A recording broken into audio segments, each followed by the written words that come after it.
right, so today I wanted to review Ashes of Gold by J Elle. So this is the book Ashes of Gold. And this is a duology. And this is the second of the duology, so it's the conclusion. It was released back in January, I think, of this year. And I must say, I really love these covers. I know that's shallow, but I really do love these covers. Like, you know what I'm saying, whoever did it, as if I can't just look and find out. Let me see. And then this one is the first book. This is Wings of Ebony. This is book 1 in the duology. And so I just want to quickly see who did the cover, because the jacket design is by Chloe Foglia, and then the illustration by Taj Francis. That's for the Wings of Ebony. Now, I was curious if it was the same person, or same people, I should say. It is. I thought so. Okay, so it's the same people who did both books. Let me just put them up side by side, because I think these covers are just everything. Okay, I don't know. Let me show it like that. And then this one. So you get a good look. Okay. Love them. And I don't like buying books that I know I'm not going to reread, but I almost want to get these just because they would just look so pretty on my shelf. Okay.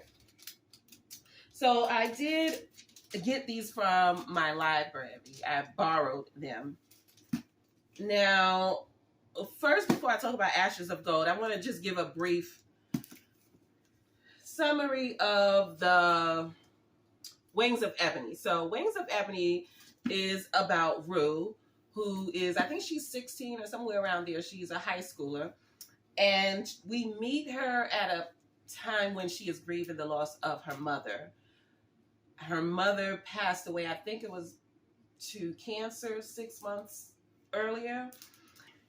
Rue is the protagonist in this story. She has a younger sister, Tasha, and a best friend, Bree. And there are a couple of other characters, but it's mainly them. And then is it Jamal, who she talks to? I can't remember. I think it was Jamala. First book. Okay, so when I started reading the first book, I went through it pretty fast, the first half. I'd say like the first 150 pages. Now for me, fast is 2 days, because normally I read a book probably 3 days to maybe a week. If I'm not enjoying it all that much, then it kind of takes me longer. But like, I'm not one of those people who reads a book in a day. I just don't do it. I won't do it. That's just not me. So, but I read the first probably like 30, that's probably somewhere around 30% of it. I don't know.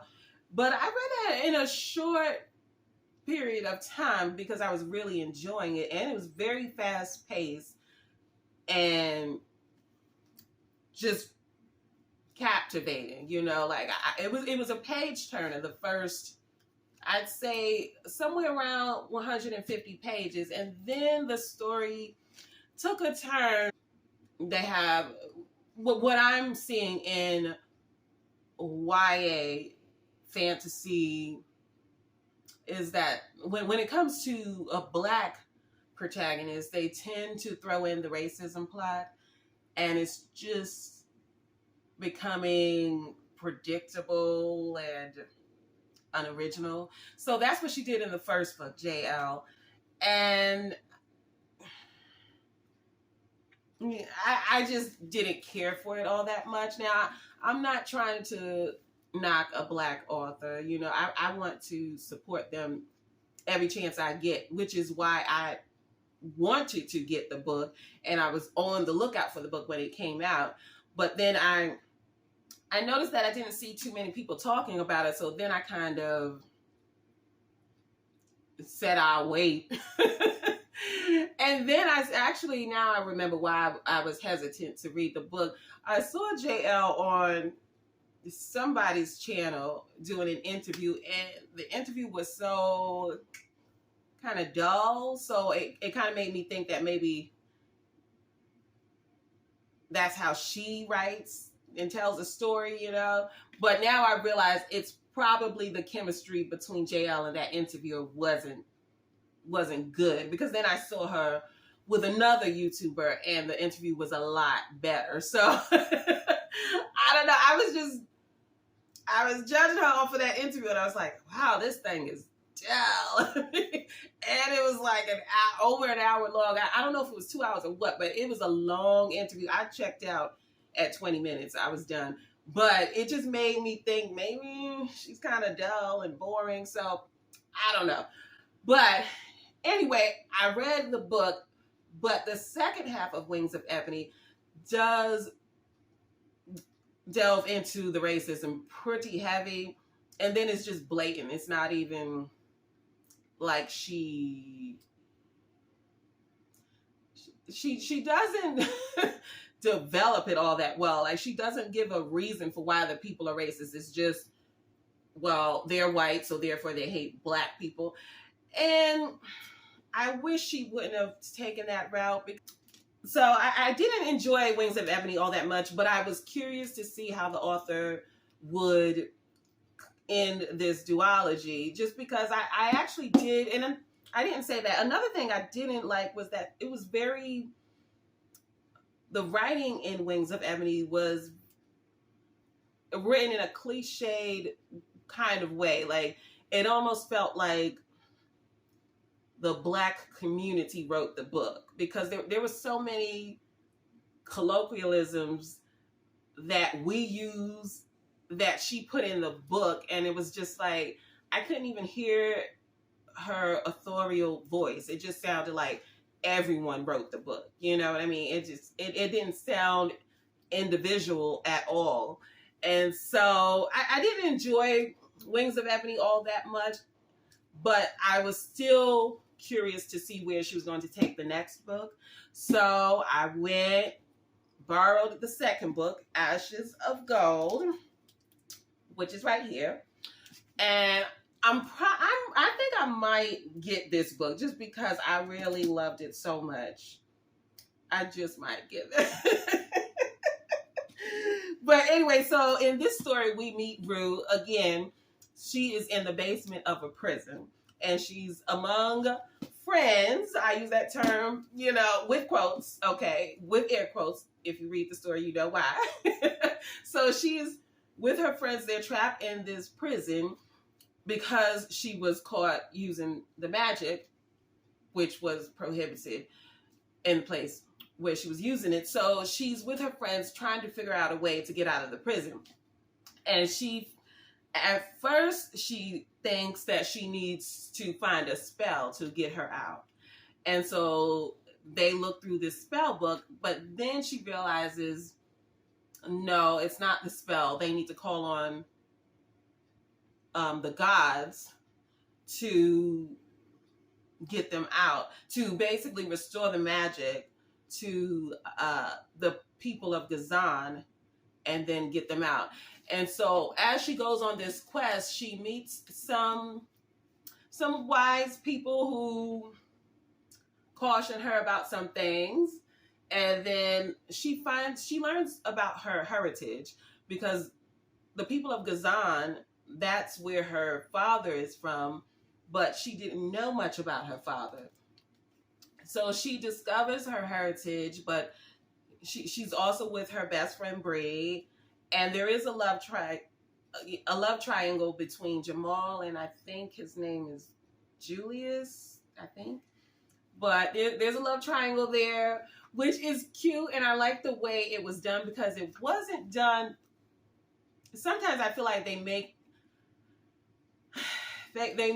these young characters so adult, and I'm just like, it doesn't need to be that way, but they feel the need to do that. So yeah, but I've enjoyed how the love triangle played out, and then there is a transition of power happening at this point as well, and then they nominate Rue as one of the people who could possibly take over, and lead the people. But Rue, she's a teenage girl. She's never been in a leadership position, so she understandably has hesitation about becoming the leader, and her confidence is rather low, but reasonably so. Learning about her people and learning about whether she could lead them and restore their magic so they can become independent. So this is a coming of age story about Rue and who she is in the world and how she can be of service to her people. And it's nice to watch her come into her own and build courage as well as confidence in herself. I will say I didn't like how J Elle kind of wrote Rue as a girl who struggled with her confidence, and then it was like the guy, I'm not going to say which boy it was, but they basically told her, oh, you're this, you're that. They're basically building her up, and then she feels like she's great. And I don't really like that because, if you get your confidence from a boy, then just like they can build you up, they can tear you down, So it would have been nice to show Rue build her confidence from her own introspection and observations, like I would have loved to see that happen. But, I'm not going to harp on it too much. So, but overall, I really enjoyed this story.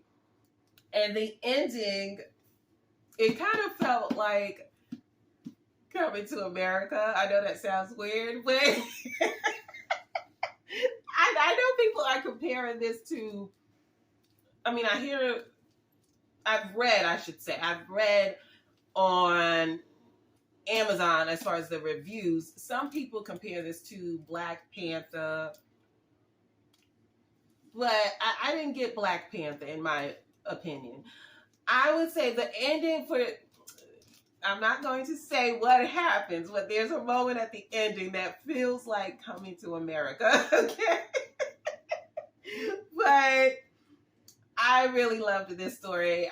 I am recommending it. I hope you guys will give it a read because I don't hear people talking about this book too much, and I'm not sure why. It might be because I'm thinking the first book rubbed people the wrong way, and so they just were turned off from, picking up the next one. But I would say if you didn't like the first book, especially for the reasons that I didn't like it, I would give this one a read because it definitely feels different. And also, if you didn't read the first book for whatever reason, I would pick this book up because, again, you can read it as a standalone and not be lost or confused. And it's a better story than the first book, in my opinion. But also, J Elle's writing definitely has grown since the first book. So again, for that reason, I think it's a good read. Now, if you liked the first book, I'm not sure. This book is so different that I wonder how people who liked the first book, how they feel about this book. Because to me, they're tonally different. So the writing in this one is a bit more flowery. And then the other one kind of reads like a hip hop. Not, I don't know what you want to call it. Like, I definitely hear the hip hop influence in the first book, whereas with this book, it reads more like your quintessential fantasy novel. And I don't say that in a bad way. I'm just saying the first book definitely reads like a hip hop fable or whatever you want to call it. Like it just definitely you hear the hip hop influence in that one. Whereas with this one, I think she kind of abandoned that, but I'm okay with that. So again, I'm curious if people who read the first book and enjoyed it, I'm curious to know what you think of this book. Like, if you read it, did you enjoy it, or what did you think about it? And I was reading an interview that J Elle did, and she said she did go in a different direction intentionally because she didn't want people to feel like they were getting the same book. But I also think she probably read those reviews and was like, let me go in a different direction. So again, I would strongly recommend you give this book a read. It is very different from the first. If you didn't enjoy the first book, give this one a read. And if you did enjoy the first book, still give this one a read. And tell me what you think about it. I really loved this book. And I'm so proud of Rue's journey and how that turned out for her. So those are my thoughts, and I'm talking way too much, so I'm done, okay?